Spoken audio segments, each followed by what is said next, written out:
Good afternoon. It is Tuesday, February the 18th, 2025, and time to call the Pasco Public Facilities District Board meeting to order. If you please do the roll call, Crystal. Caroline Bowdish. Here. Leonard Dietrich. Yes. Marie Gillespie. Spencer Gillette. Here. Mark Morissette. Here. 5 board members present. We have a quorum. Thank you. Good afternoon and welcome to the Pasco Public Facilities District Board meeting. Agenda packets are available on the City of Pasco's website at www.pasco-wa.gov under the Public Facilities District Board webpage. This meeting is also being televised live on PSC-TV channel 191 on Spectrum Cable in Pasco and Richland, and is streamed on the city's Facebook page, website, YouTube channel, and Microsoft Teams. Lastly, the public may submit their comments and/or questions by contacting the Pasco Public Facilities District Executive Director or the Pasco City Clerk.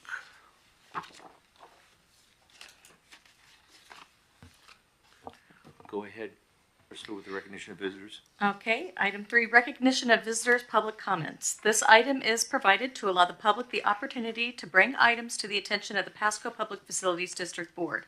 Its purpose is not to provide a venue for debate or for the posing of questions with the expectation of an immediate response.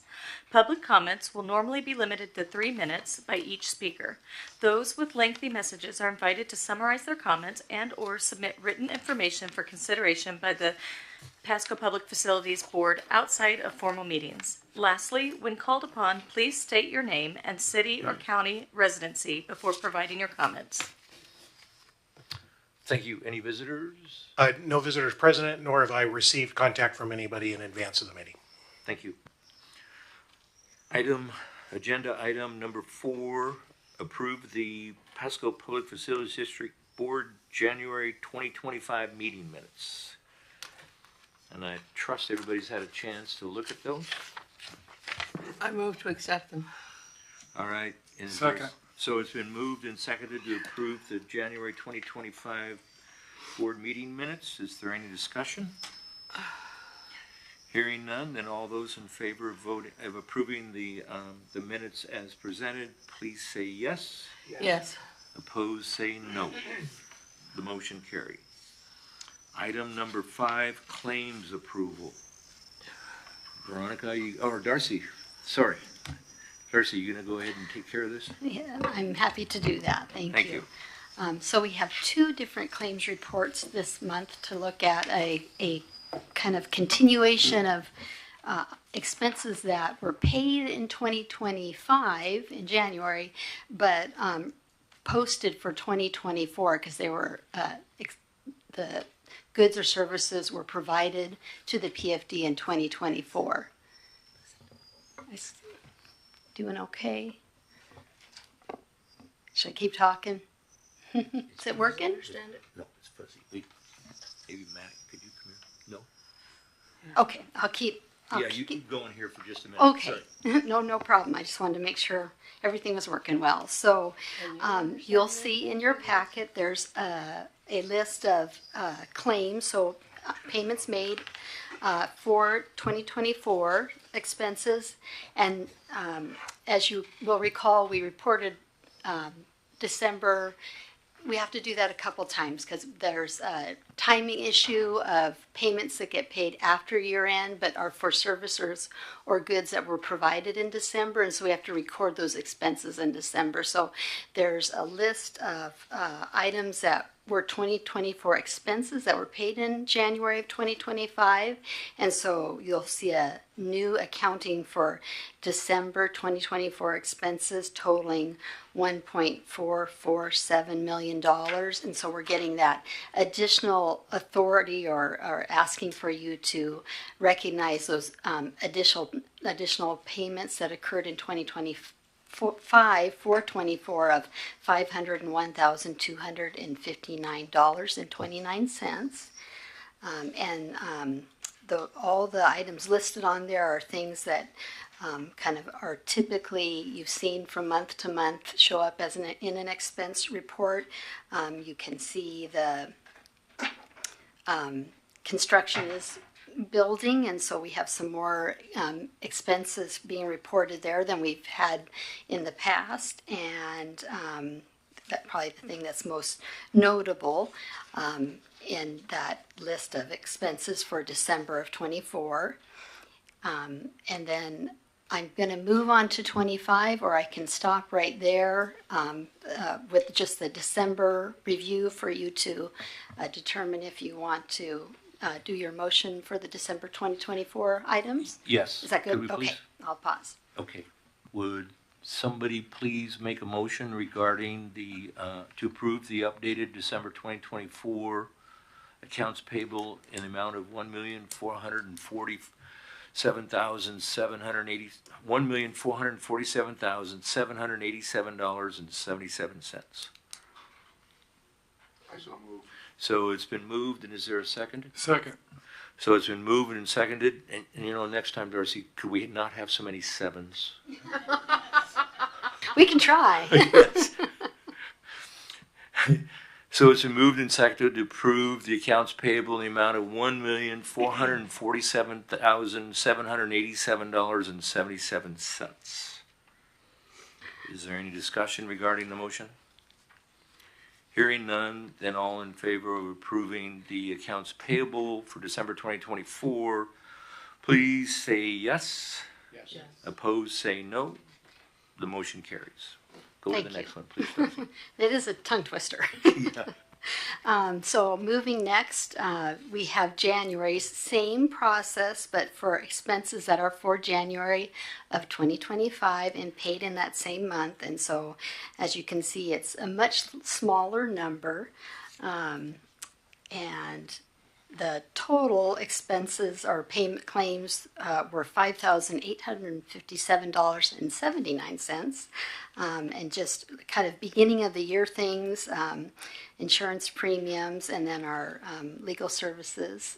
So nothing out of the ordinary there. The only thing that I would point out is you can see that there was that negative number, that $84,289.63, which looks, you know, not as what you would typically see on this report. And that is just a reflection of having a payment that went out that needed to be in a 2024 activity, so that it's just that movement between the 2 years is why it's there. And then if you have questions, or I don't have a lot more to add because there's not a lot of activity yet.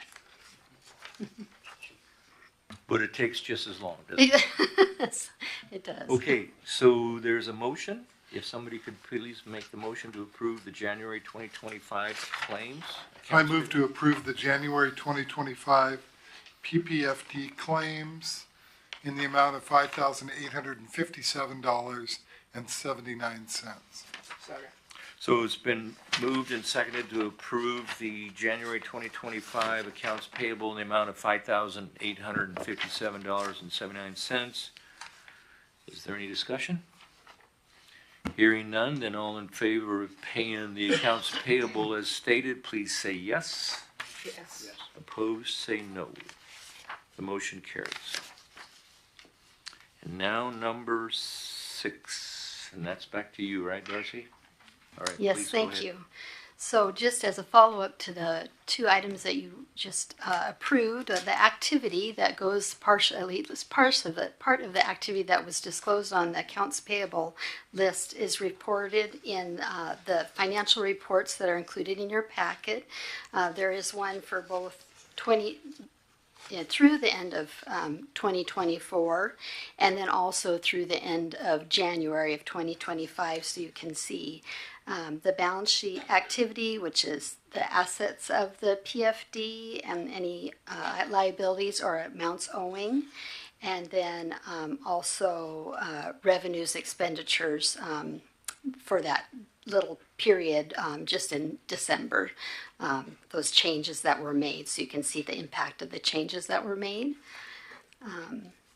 So nothing other than those items pretty much that you just approved are reflected, are impacting December of 2024. And then an updated balance sheet and budget performance report for January also of 2025, so you can see what has been occurring in the most recent month. And that activity, we'll note that we have the investments shown there. So that's something to know, that the board worked together with staff on and city to get the investments in place, and we're glad to have that reported in the report for you to see.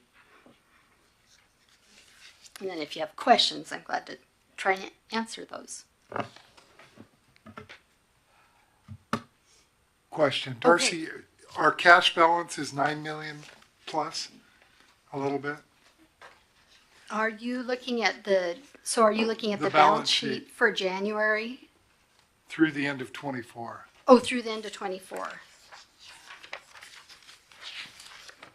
Yes, as of the end of 24, that was the cash balance. And then if you look at January of 2025, you'll see that it went down significantly, but that's because we've invested money. So if you're there on that balance sheet for the January 31st of 2025, you see the cash is $3,071,000 and So we put 6 6-ish million. in that account?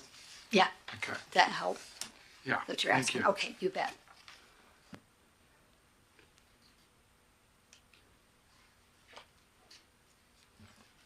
Any other questions for Darcy? Hearing none, then we'll go on to agenda item number 7, reports from committees. And first, the Design and Construction Committee. Okay, so over the last month, there has been a lot of activity, but not a lot that we can report on. The Design and Construction Committee continues to work with NAC and Boughton to look at the betterments list, and we will be able to provide a recommendation for future betterments that we can incorporate into the project, most likely next month. Tissue, please. She needs a tissue. We've talked about what the sign should look like when you pull up to the facility.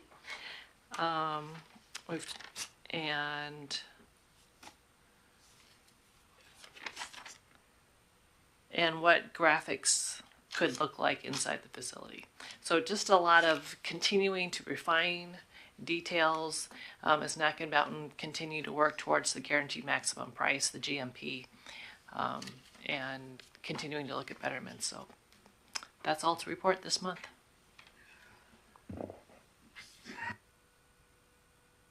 Just a question, has there been any input from the Citizens Committee or any interaction with the construction in there? Because I'm trying to look for a connection as to what they're serving or what they're doing. I think I could probably take a better swing at that, Mr. Dietrich. The committee has been fairly light in that also have been sharing with it some things that have been going on, principally the site construction sort of stuff, but we've not been using that group to be part of the Design and Construction Committee specifically. That's been principally Ms. Gillespie and Mr. Gillette. I would say that in and amongst emails and discussion, they're up to speed on what the various committees are doing. Their involvement, though, is a bit mixed. We've been trying to find what's the magic mixture of what we should include them and what they're interested in as well. Is there a cohesive direction that somebody has with that group? Purpose of drawing that group together was to involve them in the community coming back to us. And I'd like to understand what that involved, because I honestly don't ever see anybody here except for the meeting upstairs. We had one, and I don't hear any information coming back from that group, so I'm trying to understand what the relationship is and how it's working. I'd say it's more characterized currently. If the board wants more involvement, we can certainly do that. What I think has been fair is that they're part of different constituent communities in their community, and as they've been seeing information that's been coming through in the packets, through the media, that sort of thing, I think they're sharing it with their friends and family in circles. Is the lion's share of what they're currently doing. Yeah, I don't know if I need a weekly, a monthly, or whatever, but I quite frankly haven't seen anything. And that concerns me that we spent time organizing and getting people excited, and now it's got pretty quiet. That's my only comment. I can address that a little bit. I think when we first started talking about bringing members of the community in to aid the design and construction committee, which at that time I thought was only going to be me, I wanted someone to be able to bounce ideas off of and get input. And as we've gone along through the design process, that really hasn't been necessary. And when we formed the ambassador committee, when we wrote the charter or whatever document that we ended up calling it, it evolved such that they would just be informed of what we were doing throughout the life phases of the project, and they would carry that information back to the community. And if we needed input from the community, that would be a way for us to get it at, because the community input phase of the project had already been completed, where we went out to all the different fairs and did the dots on the posters and all of that kind of thing. So I think the need for that input kind of evolved as time went on, and it's a little bit different than maybe what you're thinking of. I do think that when we wrote that charter, they were supposed to write a report, I think maybe once a year or maybe not. It was in one of the drafts. I am taking some notes. Two things. I'm going to dust off to make sure that there wasn't some specific requirement. If there is, fulfill that. Also inviting the members of the ambassador committee also to do a site visit in particular. So I'm planning that. I think the design and construction committee still has the availability if they would like to have any of the ambassadors come to any of those events, or we can do that as well. That's still an option. And they have been to a couple of meetings and sat through and listened to what we talked about with Knack and Boughton and saw the things that were being brought to us for consideration.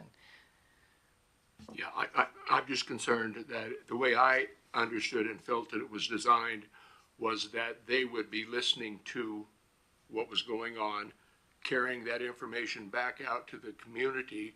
But if we're just giving information to them and not trying to understand how it's getting to the community, then we're really not involving the community. But if that's what it evolved to, that's what it evolved to.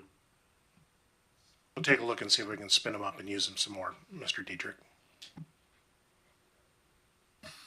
All right, very good. Good discussion. Then, the Audit and Finance Committee. Why don't you go ahead? One of those has to go to Crystal.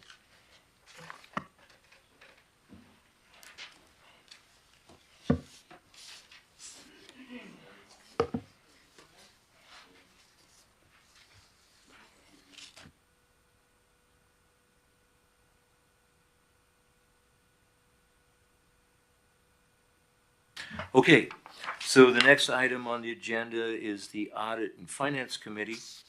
And just have some notes written here that you can follow along with me. The first item, if it's okay with the board's permission, to change the name of the Audit and the Finance Committee to something other than, to eliminate the word audit. We're not involved in the audit process, and I don't really see us being involved in the audit process, as opposed to in the future, potentially that will be in part of the budget process. And so to change the name from the Audit and Finance Committee to the Budget and Finance Committee. I think that was a little more functional for us to understand our role and then how we'll fit in with the city and their. I'd certainly agree. These committees are for your use, and the two standing committees have been addressing these, and I think your description is probably more accurate of what it's been doing and what it will be doing before the end of the project. Very good. Do we need some sort of a motion to that? Or I guess, Caroline, So I apologize for kind of getting Caroline through this. Apparently Matt accidentally put Caroline on the rap channel. It was the audio was adjusted after the Okay, session. now we're good. All right. And I saw Mr. Ferguson nod his head about the suggestion for a motion. All right, very good. Yeah, So the- we need the a motion? adjust- We need a adjustment- motion then? Okay, go ahead, The Caroline. adjustment made a huge difference. Oh, very good.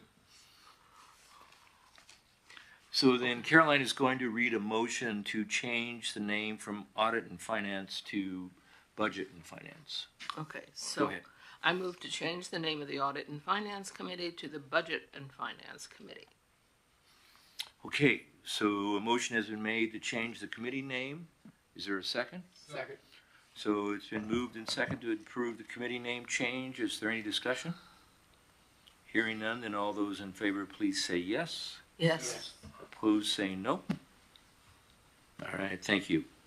And then the next item, the Budget and Finance Committee discussed was Caroline Bowdish and I met to conduct the review of the city's contract with Watkins Endeavor LLC. And that obviously is Matt Watkins. But his company is actually a vendor of the district. We don't actually contract directly with Matt, rather his LLC contracts with the city, and then the city has asked us for some feedback regarding Matt's, what's the word I use here, Matt? Conduct? I would say the contractor's performance. I'm just doing it, Yeah. messing with it. Okay, so then we did the review, and the review was presented to the city manager's office on January the 28th of this month. Just want to pass along to the board hopefully a very brief summary of what the review included. And number one, that the committee overall finds Matt Watkins' work to be good. There's a couple of conditions in that contract with the city regarding Watkins Endeavors reporting to the city and the city's contracts regarding vendor insurance. And it's our understanding that that's something that is kept in compliance.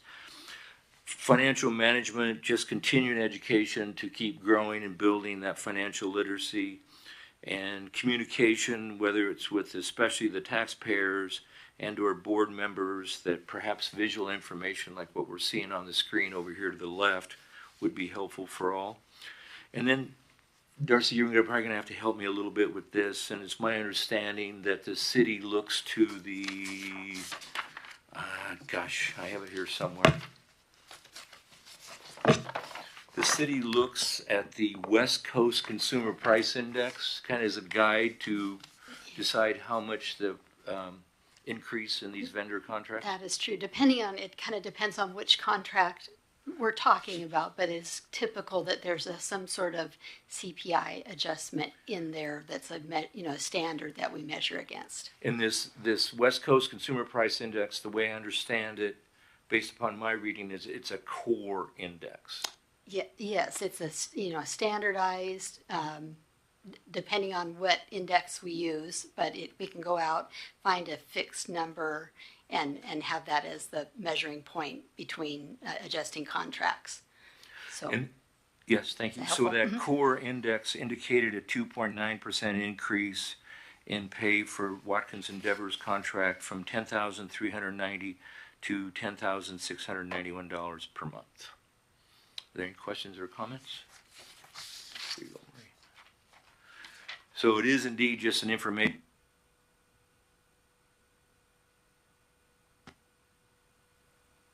I believe your mic is off, Mr. Morissette. Sorry about that. So Caroline, then will you go ahead and read that next Okay. motion? Okay. I move to increase compensation to the Watkins Endeavor LLC using West Coast Consumer Price Index of 2.9% beginning January 1st, 2025 to $10,691 per month. Very good. So there's been a motion read to increase the compensation to Watkins Endeavor LLC. And is there a second to that motion? Because we already made the motion, so now we're looking for the second. Thank you. So it's moved and seconded to increase the compensation to Watkins Endeavor LLC using the West Coast Consumer Price Index of 2.9% beginning January 1, 2025. So if there's no discussion, then we're ready for the vote. All those in favor say yes. Yes. Opposed say no. So the motion carries. Thank you. And if I may, Mr. Morissette, I want to thank the board. You brought me on at the suggestion of the city in August of 2022, if I believe, and now it is here several years after the fact, with probably about another year before we complete the project. It's been an honor and a privilege, and to adjust for a COLA is fair, and I appreciate that, and we'll continue to do the good job that I've been striving to do for the organization, and the convenience of doing it as an LLC I believe help the city and help you also. Hopefully that continues to be a model that you want to do. We'll look forward to the completion of the project in about 14 months. All right, very good. Thank you, Matt. Item number 8, old business. Is there any old business?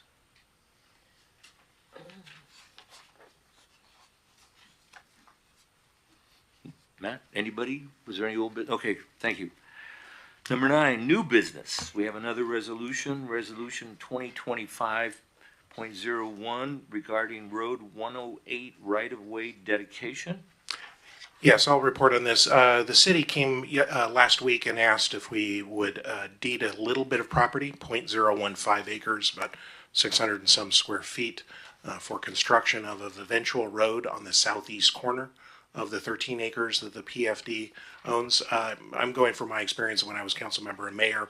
This is a fairly standard item in the intersections that maybe are a little bit more deluxe, and certainly I think Broadmoor qualifies. So they can't quite fit their intended plan for a pedestrian intersection, and would ask if they could nibble away a little tiny bit of slice of our property to make sure and do a public improvement. Talked with Eric, and there's a couple details wanting to sort out, but didn't want to skip a month and present it at the next month's meeting. Wanted to present it to you all if you're comfortable with doing this tonight. Again, less than 700 square feet, 0.014 acres, and there's a map that shows you the southeast corner of the property. And we've taken a stab at the resolution, and if there's any other comments Mr. Ferguson might have about the nature of land and this, I'm sure he could share additional info.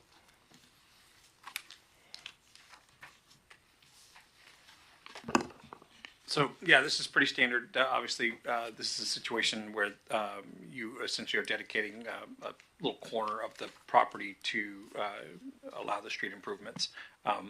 Obviously, it's something that, if necessary, the city would be able to go through the condemnation process, but that's not anticipated for, obviously, this kind of situation. So, anyway, long and short of it, it's a city project, benefits the city, or excuse me, benefits the district, but happy to try to follow up with any questions if you have them, but it's pretty standard process at this point. I have a question for Heath. Does this present any issues? No, I don't think so. Gotta have that intersection eventually, and it's only a lot of space, and it's on the corner that would be for future development. So whatever could be developed later can just account for that dimension.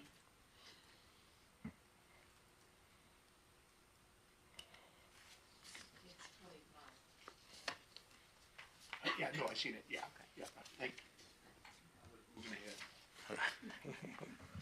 you. Okay, so then there's a motion that needs to be read. I move to approve resolution number 2025-01, granting a right-of-way dedication to the city of Pasco for the eastern portion of PPFD property on lot 34 for inclusion of various utilities and road 108, and further authorize the executive director to execute the dedication deed documents. Is there a second? Second. So it's been moved and seconded to approve resolution 2025-01, granting a right-of-way dedication to the city of Pasco for the eastern portion of Pasco Public Facilities District property on Lot 34 for inclusion of various utilities in Road 108, and further authorize the executive director to execute the dedication deed documents. I missed who did the second. Both Ms. Bowdish and Dietrich said it at the same time. Ms. Bowdish, okay. So, go ahead, Marie. I have a question. So does this mean that we no longer own that little corner? Or donate it to the city? Does two things. So it's a dedication by deed. So it does two things. One, it actually dedicates the right of way. Now, this is, I will not put us all to sleep with the right of way distinctions and how those are essentially super easements in the sense that you're dedicating them by deed. So they do go to the city and they come off of your property, and you say, well, what's the big deal with that? Well, you pay property tax. If you did, a person would pay property tax based on square footage, so you wouldn't want to continue to pay tax on a city's road. So you dedicate it by deed, and essentially what happens is if somehow it wasn't used, the right of way wasn't used, it would then revert back. So it's not like a quitclaim deed or statutory warranty deed where the property is actually transferred in title. It actually is done by dedication for right-of-way purposes. And if those purposes were no longer utilized, it would then revert back to the adjoining property owners. So that's not going to be the case here because it's going to get built on and you're never going to see it again. So the practical effect is that you are giving the property away to the city for their project. Do we pay property tax? No, I don't think so. Like I say, I jumped way too soon there. I certainly do. I can tell you that. I would note there is a little form that, for the privilege of giving away a piece of property, we'll also, I believe, have to write a check for $10 to record something with the state. So this is, I think, being with our good neighbors, the city, who's trying to improve the road project out at Broadmoor. Just out of curiosity, do you know what the value of that little triangle is? Is it more than a thank you? Because that's what we have to offer. Whoa, we put that in an IOU too, huh, Jesse? We're going to get to that too. I owe you a thank you. Is that piece of property within our landscaped portion of the property? No, it's on the south east corner of the site. So it's the part that we're not developing as part of this project. Okay. It's the future development part. Much more likely, if we would do a hotel, it's going to be down at the corner where hotel's at.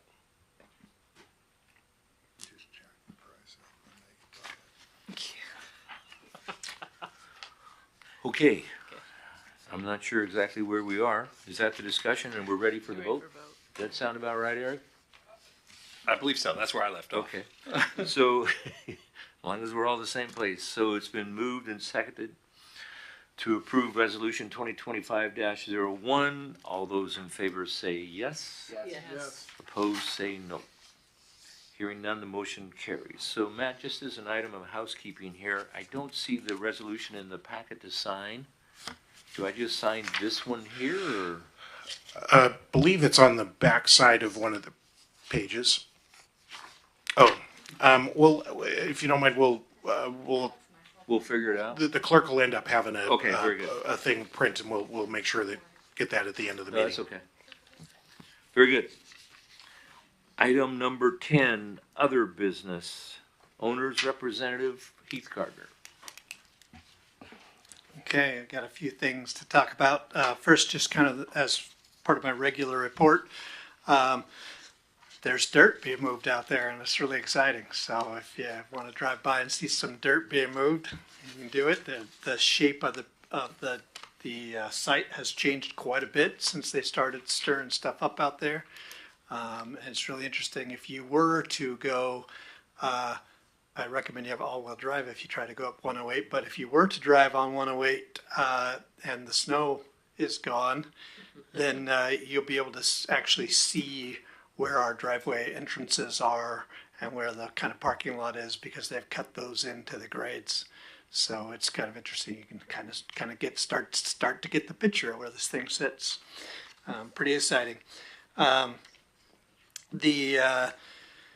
The project is into the city for permit review, so it is under permit review. We're awaiting response from the city on permits.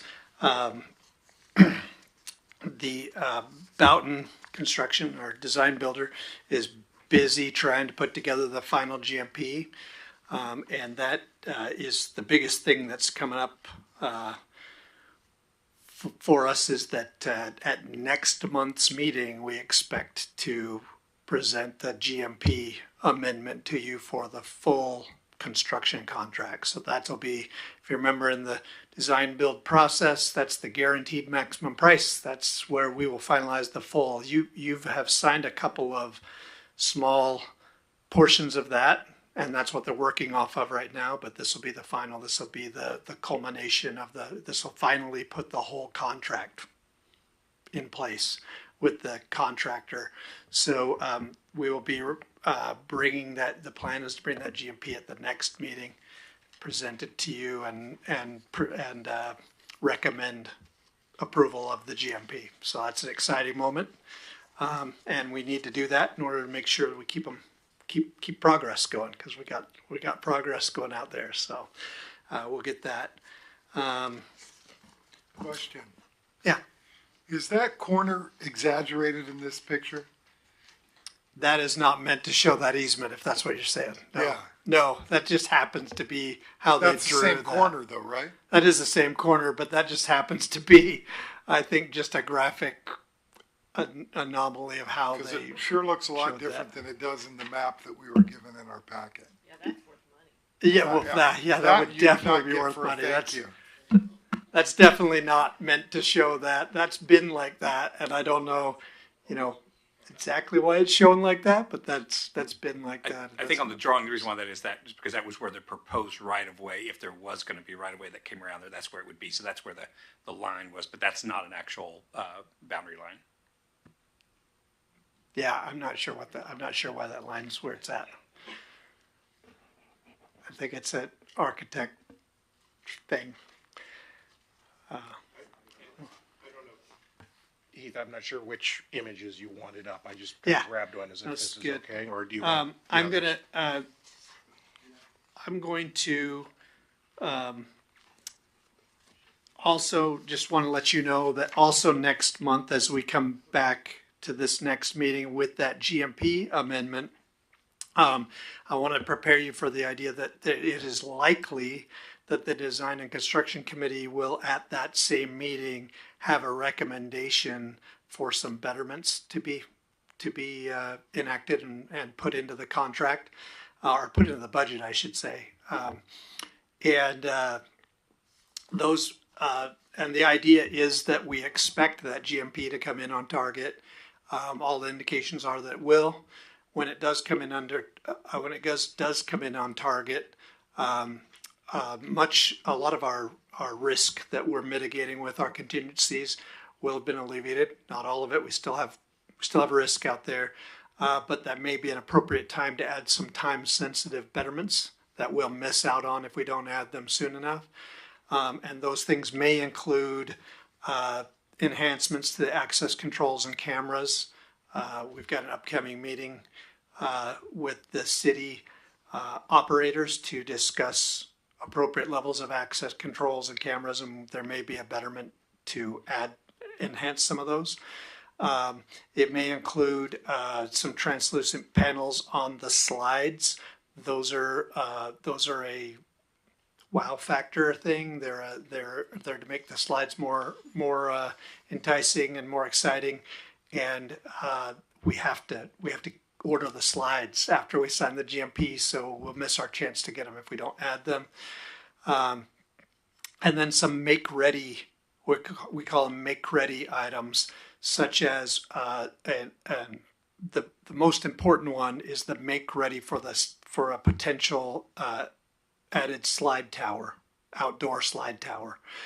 That's a betterment that the Design and Construction Committee is really focused in on trying to get there, but it's too big of a betterment to add right now. We can't reduce the risk enough right now to feel comfortable with that.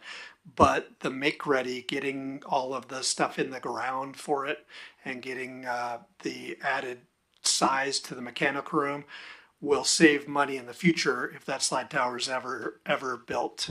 And even if it doesn't get built as part of this project, it will save money. It'll reserve the opportunity to add it at a later date, even after the facility is open. So that's a big one that might be recommended to you. And then another make-ready one for a digital monument sign, which we're not really in a place where we're ready to say what would be purchased there, but getting conduit in the ground for it seems like a reasonable thing to do. So those are some things that are not being recommended tonight. Just giving you a flavor of what you may see next month along with the GMP. If the GMP comes in good, you'll probably see a recommendation from Design and Construction Committee on some betterments. Leonard?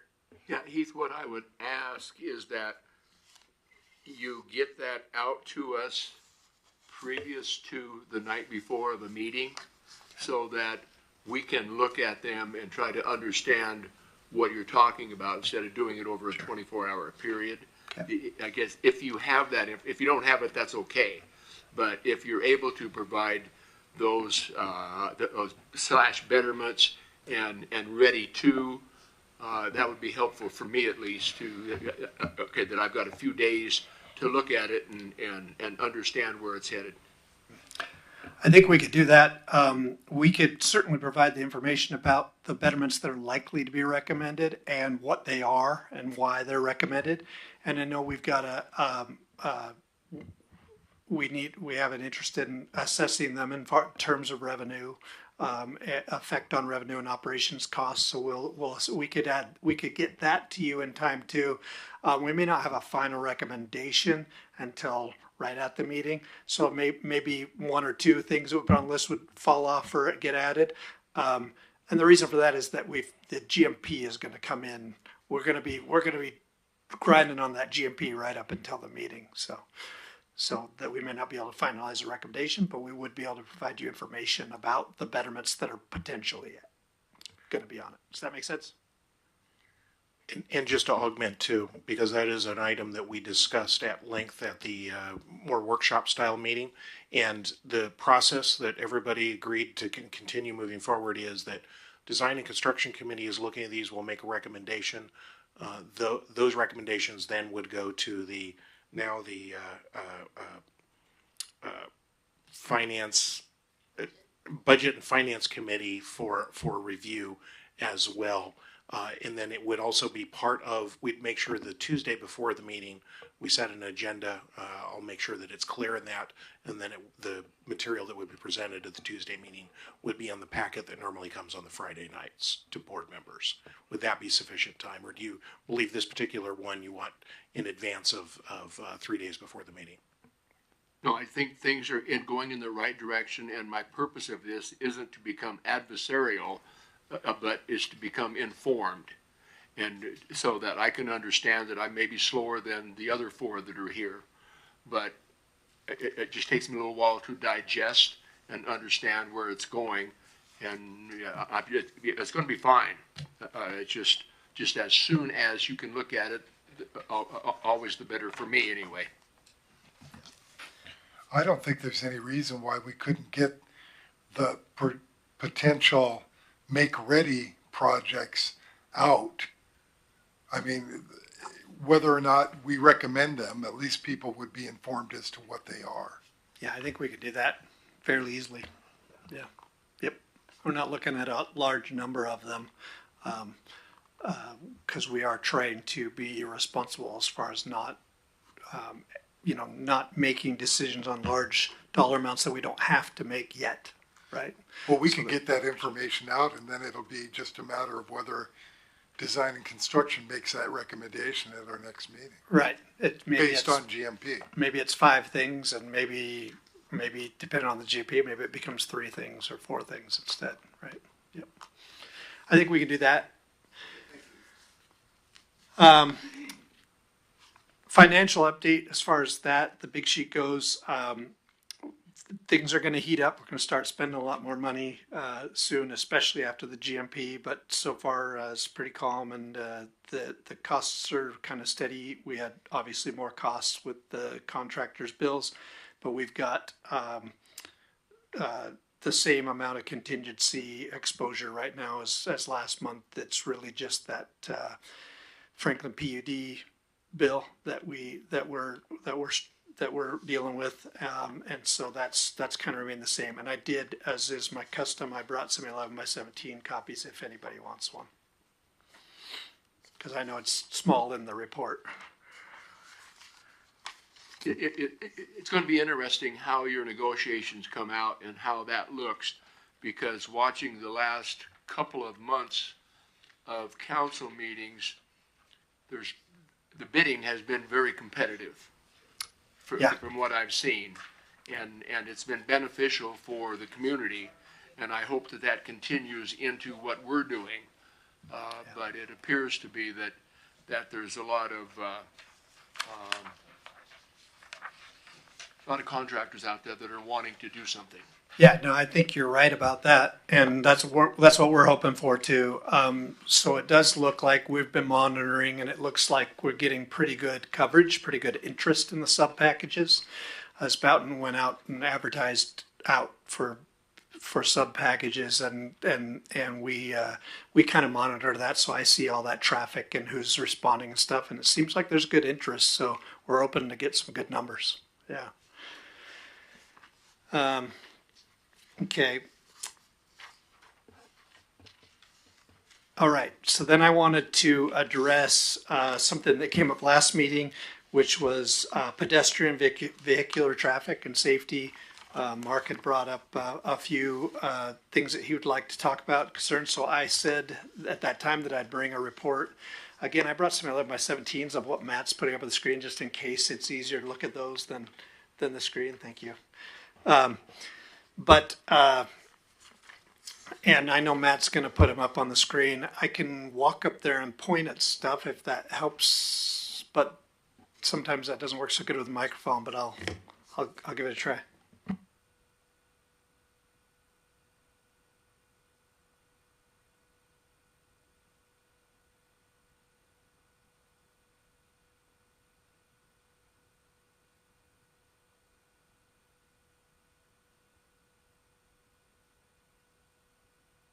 Gave me a microphone. She gave me a handheld microphone. Look at this. Okay, which one should I point at? This one over here? Everybody see that? Okay. All right, so just want to talk about the traffic and vehicular traffic. So I wanted to show you what we've got so far. I've got a note here that I wanted to have with me. And show you what the design carries right now. We think much of the concerns are being addressed, but this will give us a chance. So I wanted to just point out. So what you're looking at is the site plan for the facility. And you are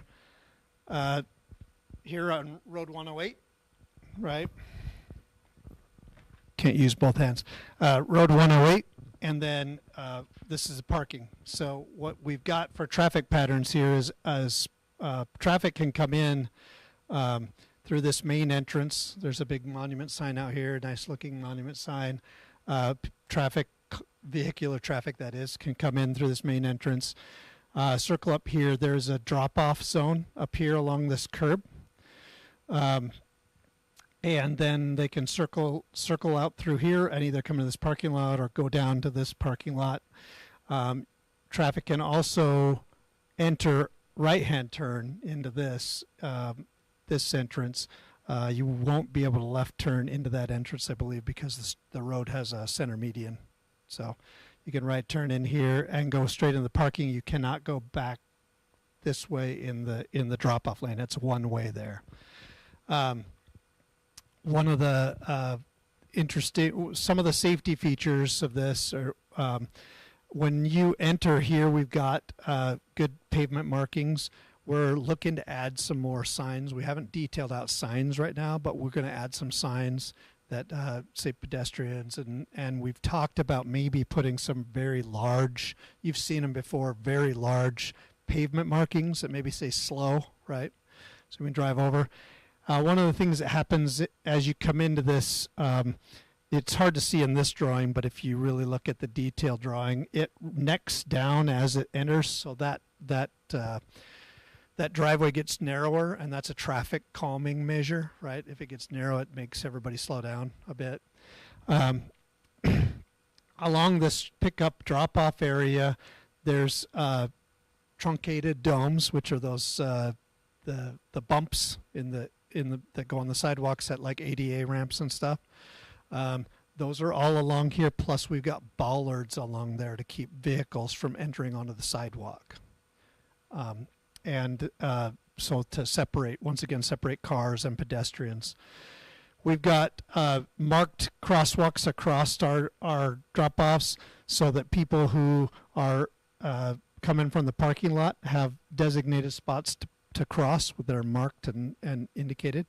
We do not have any speed humps right now, Mark. We have all flat pavement because the speed humps create problems with drainage and snow removal and other things, so we're trying to do without those.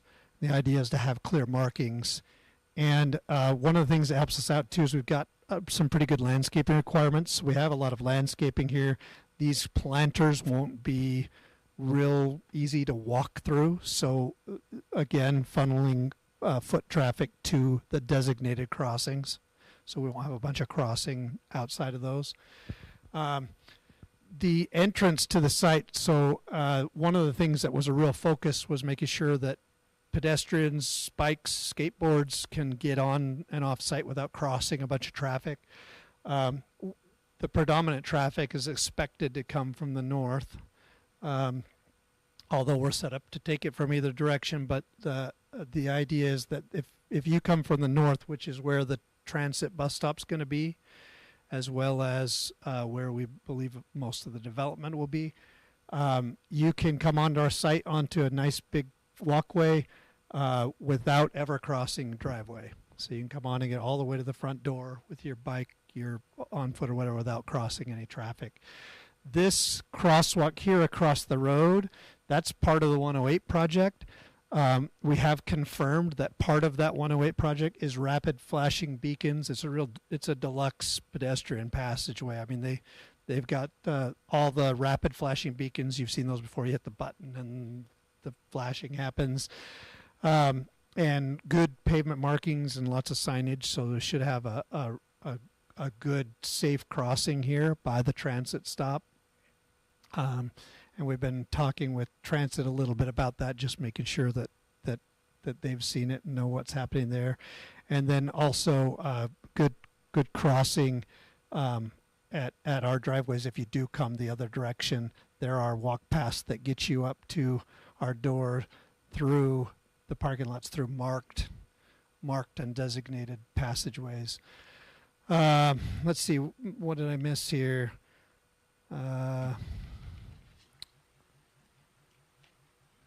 Protect cars. And of course, there'll be a bunch of one-way only and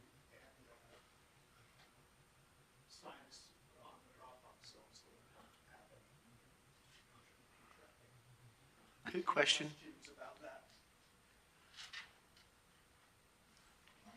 Good question. If you're going northbound on 108 and the north entrance, you can make a left-hand turn into that. I believe you'll be able to make a left-hand turn. You can kind of see the line. Yeah, I thought I was seeing that. So, yeah, okay. So that's designed in there, and then coming up to the just crosswalks. Note, Heath's, I believe, microphone is muted, so we're not recording him. You may need to go, if you wouldn't mind, going back to the pedestal there.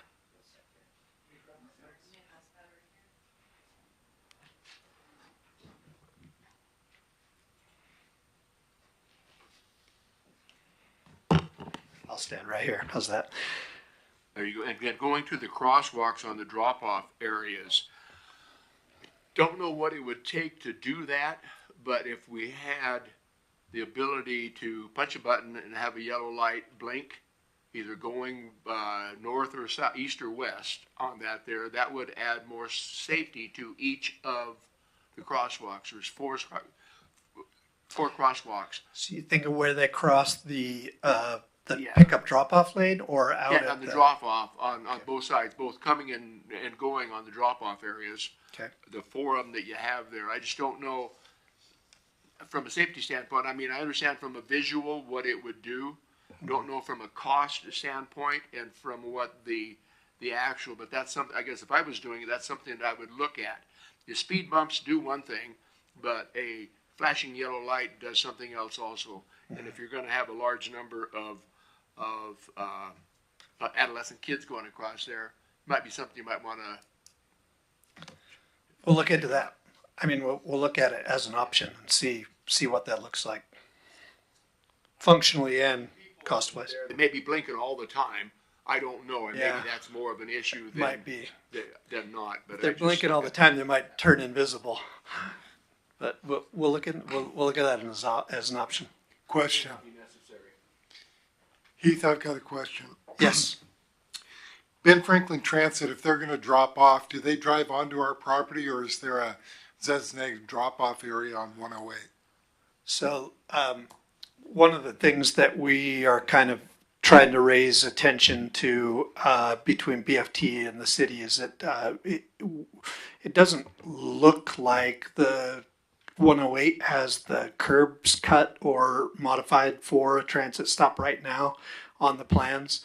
We just had downloaded the plans, so we're not in those meetings or anything. So we're trying to raise some attention to that, see if we can get that, see if it needs to be adjusted somehow in their plans. But the idea is that bus stop sits up there and it would be on the street. Now this street is a pretty great street, right? They have center medians, the traffic lane, curb, bike lane, curb, sidewalk, or planter strip, sidewalk, right? So your pedestrians are well off the road, and then the road is wide, but it's narrow as far as the traffic lane. There's only one lane of car, but so the bus stop probably has the bus pulling off into the bike lane, pedestrian lane area for drop off. So it's on the street. They don't pull onto our property, in other words. Yeah. Well, it would seem to me that if there is any functional changes that needs to be to accommodate a safe transportation system, and Ben Franklin Transit is in it, they should bear the cost of whatever that is and not us. Because it's a benefit to them, it's a benefit to safety, and it would seem reasonable that in the discussions that if something needs to be done, that they should be a part of it.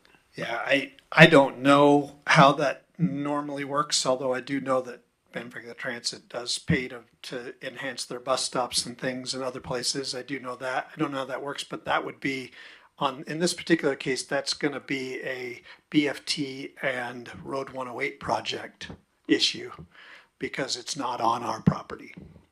Yeah, how that normally works is if someone pays for it, nobody else cares. But if I might augment here, this spans since I was on the board of transit for a number of years, and also the transit's efforts significantly at the building of new streets have been reaching out to jurisdictions to do bump outs and that sort of thing. So for the fixed route bus stop that's just north of ours, it is part of the Road 108 project.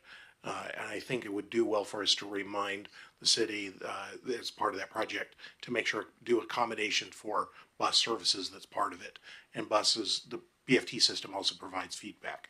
I would note that there is another mode of BFT transportation, including dial-a-ride, and I believe also there's a feeder service. If they come in, they're going to be driving in like a conventional vehicle and dropping people off right at the curb in the front. So it's not exclusively the bus stop that's just the north of our property, but there's two modes there, and so we're doing our best to accommodate at design, construction, transit being able to be included in this. Of course, they're not going to have a separate property like originally hoped and intended up to the northwest. It's going to be service of what Road 18 is done principally, and how we do our parking lot to let van pools in. Yeah, it just seems to me that if Ben Franklin Transit, if there's 25 kids on the bus, it's going to take a while to get those kids off the bus. And if they're going to impede and cause a safety problem within 108, it needs to be addressed by the proper authorities. Yeah, I don't believe that's the plan. I believe they would be out of the traffic lane when they were stopped. But it's something that the reason I said we're just trying to make folks aware that we noticed it, because it's really not our project, and so we'll continue to make them aware and try to make sure that for the better good of all involved. No, it's much better to do it now than it is in a year and a half. Yeah.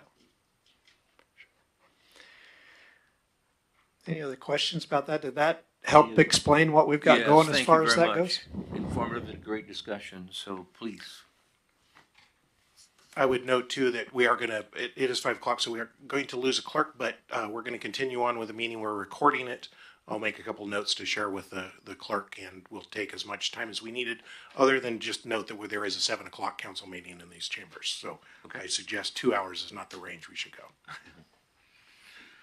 All right, so then we're on to item 10B, Pasco Operations and Maintenance. Jesse Rice. Good evening, everyone. Now we're after 5 o'clock anyway. So a quick update on what we're progress on the ILA and some other validation work we've been doing. I have some notes here. Let me get those ready. But I think after deeper discussion with staff, including Darcy and Reach, our deputy city manager, we've determined that this is going to be both our largest ILA with an operating partner, as well as one of the more complex ones due to the operating needs of an aquatic facility. So we've kind of taken a pause in our internal process of evaluating the ILA, and have another approach I want to discuss with you this evening. But basically, due to the complexities of those, being the largest ILA, and then our expected long-term partnership between our organizations, that you as board members will change over the time, council members are going to change over the time, as well as staff. The city feels it's in our best interest to hire a consultant to help capture, validate, and memorialize all the related shared admin costs. So these costs are above and beyond what was already done in the validation. So it's not the lifeguards, it's not the management staff and things like that. These are actually the shared costs where we're potentially sharing staff or other related expenses, which includes HR, finance, facilities, communications, and others. So a bit more challenging than just saying these 10 people are going to work only at the aquatic center, so these are the 10 people fees. So, but by going with a third-party consultant to do this, we can ensure that expenses are fair to both parties, and it also decreases the chance for unexpected increases, which is kind of what I'm worried about. We're proposing, what are our admin fees going to be to run an operation that we've never run before? And we have no clear examples to kind of compare those to. We do something similar for the animal shelter, but that's a much smaller overall operation. We have a couple of years of data now to kind of do that with. So this will be a first time for us. So working with city manager staff, we started to process and identify those shared cost areas so we can provide those to a consultant to help perform that analysis. So we have a pretty good foundation of what those costs might be. So the next step will be finding a consultant to take a look at those costs, us providing our related expenses to those costs, and then hoping to present that back to both you and then ultimately city council. Because again, we want to make sure it's fair to both organizations and that both allocations of taxpayer dollars, whether they're your dollars to run the aquatic center or our dollars to run city operations, are being fairly distributed and not intermixed, so that everybody's coming out proper in the end. So we do not have a shared admin cost yet for the overall ILA like we're expecting to have, but hope to be moving fairly quick on that. On the positive side, so that might be the IOU part we were talking about earlier. I'll let you decide how that plays out. But on the positive side, we recreation staff continue to work with the validation information, including the operational hours and admission fees, and have done comparisons to other similar facilities. So we can continue to compare those to the validations provided. That is something that we're trying to move forward and get completed. And some of those were just operational hours, whether we'd open at 5 a.m. or 6 a.m. based on our current demand. And again, I kind of defer back to my previous information. We don't really know what the demand is going to be. We have an expectation. I don't know if we're going to have enough people to warrant open up at 5 a.m. every morning to staff that. So we're kind of looking at those hours and how we ease into those hours.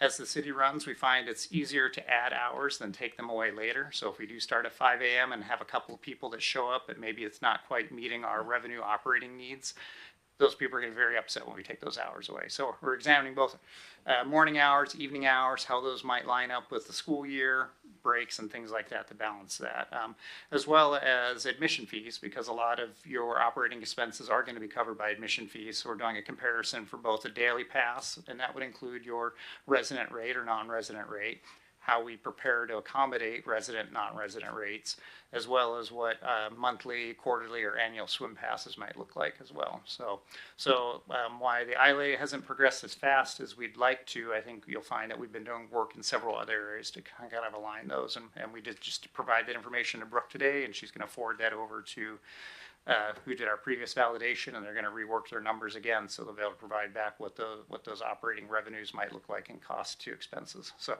progress, but not exactly where we wanted to be yet, but I think it'll ultimately be a better product that I feel comfortable explaining to you, and then also having Mr. Watkins explain to City Council as we ask to engage into this expanded ILA. So with that, are there any questions? Yeah, I would say thank you for doing the verification between the finance department and yourself. Because if somebody handed me a $6 million bill, I would certainly want to know whether that information was correct or I agreed with it or not. And so my hat's off to you for stepping forward and doing that before you bite the pill. We've offered it, you've accepted it, now you're going to try to verify it, and if it doesn't verify, you need to know why. And so that helps both of us. Who and how are you covering the cost of this verification? This is going to bleed a little bit over, so I'm going to skip down to a part in a section I'm under. City has said they're going to do a city-initiated service for this. I believe that means that the city's going to pay for it, but that's going to be recouped in some way by the PFD because they need to do the study to answer on what staff level. So I don't think it's going to be a direct bill to us that we need to go through the process to initiate, but we're going to end up paying for it through the city's ILA. You kind of went down on that. I don't know if we're going to pay for it or not, but we need to know. I do not need to guess whether or not we're going to get billed for it or it's going to be done within their own verification budget. And I don't want to find out 4 months from now that, well, we got this $27,000 bill that is for there. I would rather know it ahead of time, so I would strongly suggest that we understand that going into it. We would verify that who's going to pay the bill and how are we going to do it. And then the next thing is time frame. Jess, you kept talking about, well, we're not there yet. That's truly not an answer. But my goal is to be here in March, April, May, June, July. So we've moved along pretty rapidly since we made the decision, but we haven't reached out to consultants, so I do not know the time frame they'll need to complete it. But as soon as we know where we're going to be able to hire the consultant from, what that process to recruit a consultant is, and that will be based off the fee, based on our own procurement, then we'll have a bit more information to share. Yeah, no, that's a fair answer. If you don't know exactly, that's what I need to know. And I appreciate what you're doing because you need to be comfortable. We need to be comfortable. I think I can also help in that I have been in contact with the assistant city manager, Ms. Bichon, who's working on this and believes that they're going to be able to initiate the process here in the next week or so. I don't have the numbers yet, but it was important to check in tonight to affirm that the PFD board is okay with the city doing this in principle. We'll come back with the details and the numbers, but I think also it's a good idea. I've been asking the city since probably August or so to validate the Ballard King numbers, and it's proven to be a bit more of a challenge. What I have seen, especially in the last week, is a lot of ownership by the city on the question of hours and how the operations go. And I think the catching up and that this study is important for all parties concerned. Yeah, I mean, we trusted, the bonding company trusted the Ballard King, but when you're buying that box of apples, you want to make sure that it's what you're buying. And I applaud the city staff for doing that. All right, very good. But if you want to talk about that 6 million number, Darcy and I could probably settle this right now, right? Yeah. All right, very good. We'll continue to provide updates as we move forward, but it is important for us to get it done so we can wrap up this ILA between us and get some processes in stone. So thank you for your time. Yeah, we're good. Jesse, do you have a ROM for how much this independent contractor is going to cost? Not yet. And again, this is a discussion that was held with Mr. Watkins and Ms. Sigdell as we proceed forward. So I'm just working off that information and providing the details of what that looks like, but I do not know exactly. But as soon as we know, we'll figure that out and also include a timeline with it. Okay. Since these are shared costs, perhaps we could share the cost of the contractor. We don't share a cost with anybody. Well, what I heard is that whatever the cost is going to be passed back to us. Well, it didn't say it would get passed to us, but it said it may. I don't deal on mays. I think the important part to realize, it goes again back to the taxpayer dollars and those that are expended for what process. The city's also offering to operate this not for profit, right? Just a cost even. So ultimately, if this is a cost related to running the operations of the aquatic center, and I think when it would come down to an audit, because again, we'll both be audited by the same auditing people, more than likely the bill should be picked up by the PPFD because it's related to the operating expense of the PPFD. If you want me to bill that, annually for the next 6 years, we could probably look into that too. But I think ultimately, because we are running it and the city of Pasco taxpayers aren't necessarily benefiting from us running the aquatic center, it is an aquatic center expense, in my opinion. And I'm hoping Darcy's shaking her head yes right now. Yeah, you're just I would trying agree. to It's find hard a way to verify what's happened and what we've bought off on. And that should be, if I was doing it privately on myself, I would have to pay that bill. But this is a different operation, so good luck. Yeah, I guess the inverse is we can provide you what our costs are per hour, hourly employees, and the board could hire the consultant and let us come back and know what you think is fair for us to do it, and we take that same validation. But either way, I think that's just kind of how it works out. I know we just took 600 square feet of land from you, and that stings a little bit. We'll make it up to you some other way. Thank you. Question.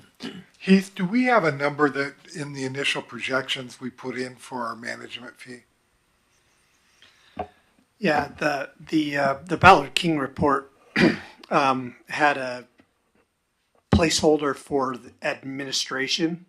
So the operations were all pretty detailed as far as lifeguards, things like that. But the administration piece has always just been a placeholder. And Ballard King has always said, like, hey, this is where you need to have some feedback because we see all sorts of different volumes of cost there when it's municipally ran, right? They said, sometimes the cities need a lot, sometimes the cities don't want to charge, in some cases. And so they have always left that placeholder and asked us to verify it. So in my mind, this is what Jesse is and Matt are trying to do is verify that number. And I think the consensus is that number in the Ballard King report is probably a little light. So I would. Do you remember the placeholder number? Initially, we had 50K, but we doubled it to 100. But when we brought this subject up last week, talking with Richa and Angela, they guessed it might be more like $200,000.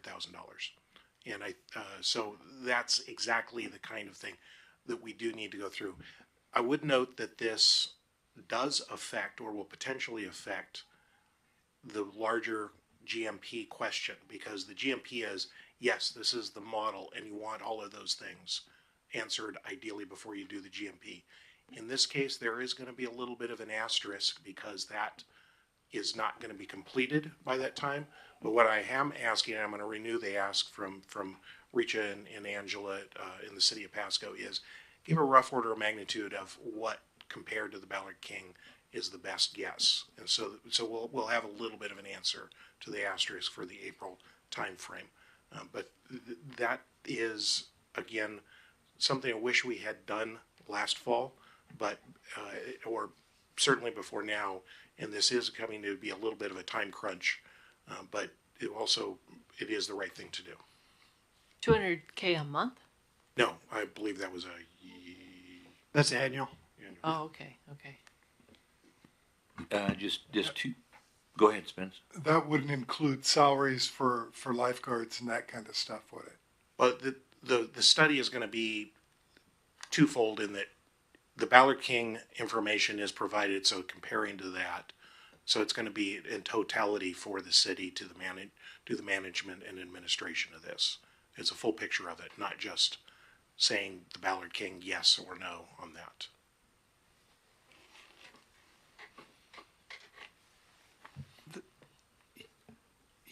But I guess, yeah, I think it's still a puzzle. So that the administrative fee, the $100,000 a year or $200,000 a year, whatever it is, doesn't include the direct related expenses like electricity, gas, lifeguards, pool chemicals, anything that can be purchased directly and charged 100%. The aquatic center would not be in that administrative fee. So those are, and that's what the validation has done prior. We're also kind of taking a look at some of those numbers to make sure they line up with our actual local costs and some of those, like trash service and some other things as well that we can do those on. So, Matt, is it okay if I pass out those study numbers from Ballard King that I summarized? Sure, absolutely. And just also, as you're passing those out, I think it's fair to say that this particular subject is going to need to have the budget and finance committee review as the city does get this information. Yeah, I would ask that Jesse, this report, the validation, that we get a chance to go over it well in advance before it is presented to the board. Okay, so then I had a little bit of a heads up from Matt that this discussion was coming. So then what I did is in my stack here is, what did I do with it? Well, you go on to the next agenda item and whatever it is, and I'll find it. Oh, here it is right here. So I wouldn't lose it. Same way I do taxes. Okay, so just as kind of a discussion item, when we talk about these Ballard King numbers, pass one down to Spence, please. And this is, don't want to spend a lot of time on this, but this is, who is this one for? I'll give the clerk. Okay, thank you. So what you have here that I just passed out is there has been 3 separate times that Ballard King has provided some numbers to the district. November 2016, April 2020, and in July of 2024. Now, keep in mind, what I highlighted in yellow then are the 4, what I consider the 4 key numbers to pay attention to.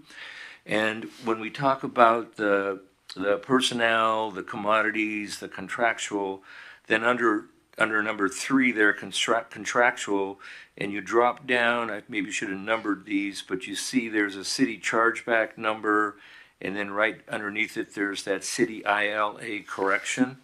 So I did, for the sake of my own getting a sense of how this works, I did add $200,000 a year to the Ballard King numbers so that we know what that looks like. And when we talk about what the city is going to provide, and in terms of whether they're doing it or we're having to do that, and then as a board having to manage those employee costs, I think the important thing to remember at this time is that under number 1, the personnel, overall the city, the operating revenue needs to cover 73% is the last I've heard, 73% of our costs. So I think in the grand scheme of things for us as board, when we're talking about these things, remember that 64% of the costs, and the denominator here is the cost, not the revenue. So the cost is the 100% number, and 64% of that will be in the personnel, and that's those items when you mentioned, Spence, about the lifeguards. And then the 36% of our costs will be the items, the commodities, the contractual, and the replacement fund. So when we talk about this interlocal agreement with the city, I think it's important that we keep it in the grand understanding of 64% for the personnel and 36% for the other costs, which then leads me to, for Darcy and Veronica, is when do you think we can start working on a budget for 2026? So understanding that, so these are the line items that Ballard presented, and I'd asked for Ballard to do this so that when it did come time for the operating budget, we would have some of these key percentages to compare to what was presented to us to see if it was going to be doable. So now, here we're this far into 2025, and we got opening going to be sometime April, May of 2026. In conjunction with what Jesse is talking about, perhaps we can start working on that 2026 budget with this kind of a presentation. Yeah, and I think what would be helpful is we can definitely use this as one piece, and then the information that comes out of that study can Yes. augment, and we can kind of, so getting that back and having a really the most complete picture that we can have now would be good timing, I think, to lay those Yeah, things out and work good. with Thank you. the board. Mm-hmm. So does anybody have any questions or comments for me on regarding that information that I pulled together? And then what'll be nice, it sounds like there's another Ballard King study that's going to come in. No, it's not a new Ballard King study, but the information. For the numbers. Yes, is being funneled back to Ballard King for preparation for the GMP. Okay. All right. So you can see it's a significant increase, I think, from the place marker that was talked about at 50,000, but nevertheless, I think if we put it in perspective of what's going to be provided, that we won't have to be responsible for, and as long as we kind of remember these key budget percentages. Mark, can I ask a question? Sure. There's 3 projections that were done in 16, 20, and 24. Why did you total those 3 numbers together? I didn't want to trust one.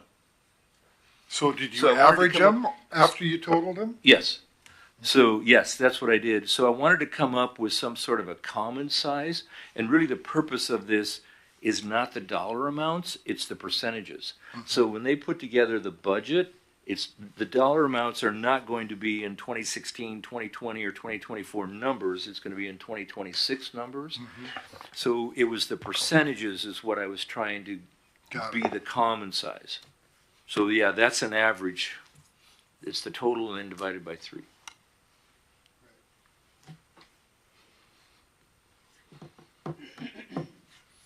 Any more, Jesse? Darcy, Veronica, any questions for me? They'll be later, huh? All right. If nothing further on this item, then we can go to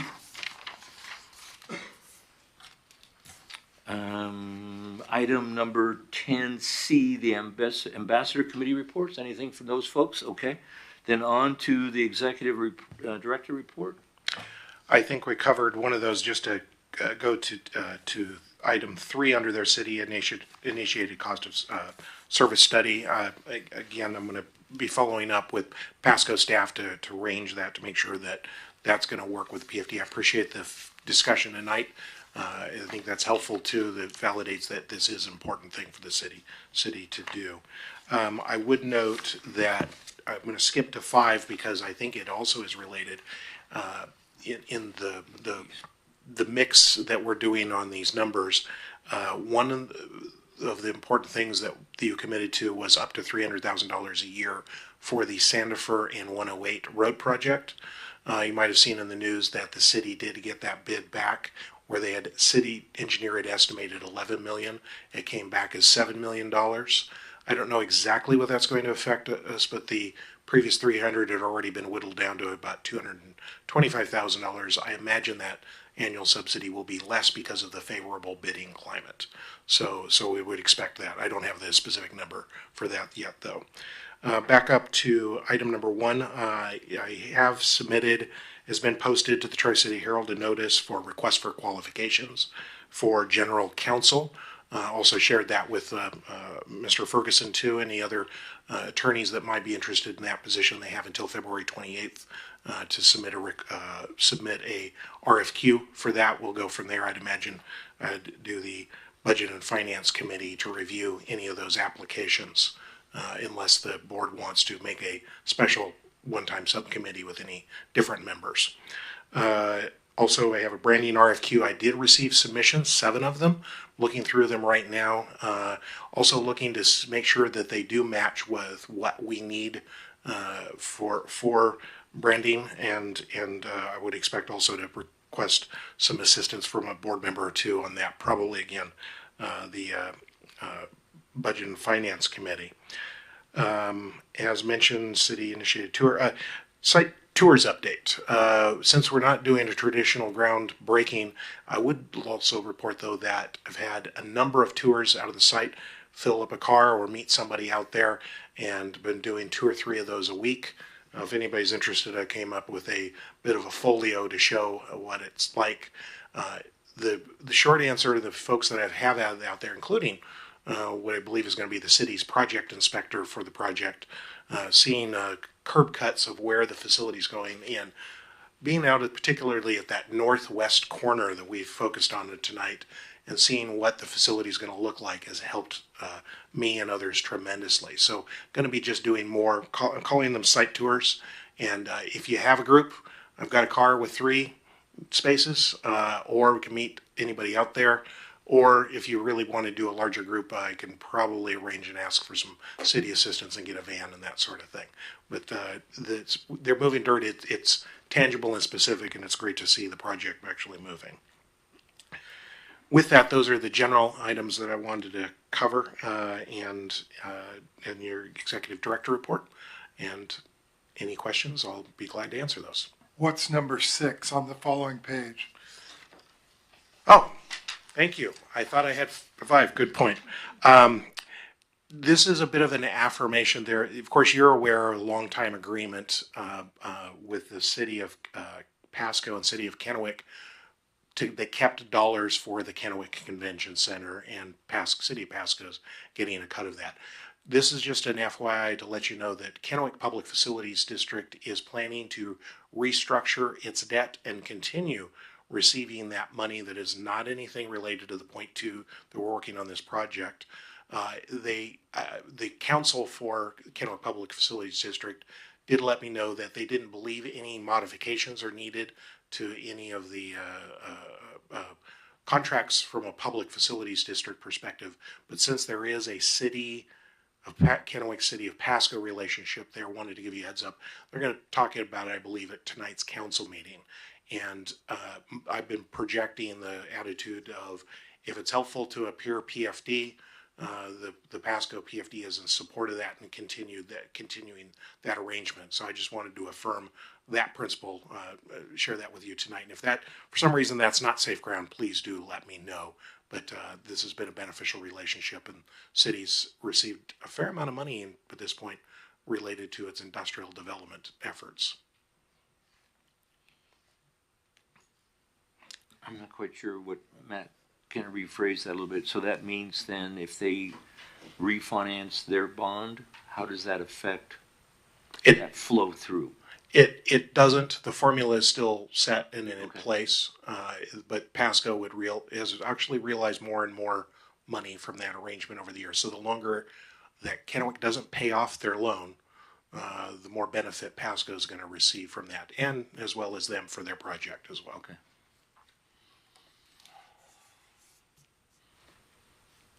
Okay. So when you talked about road... Question. Go ahead. If that agreement expires, where does that money go? Actually, it does not. I heard that, and it does not expire for 99 years, I believe, is what I heard the council for Kennewick PFD say, that would continue if not acted on. So it doesn't need renewal specifically. It doesn't expire when their bond is paid off? It does, but they're strategically not paying their bond off. And there's also the legislation in the state has been extended once or twice already, and I believe they're continuing to lobby to have that extended.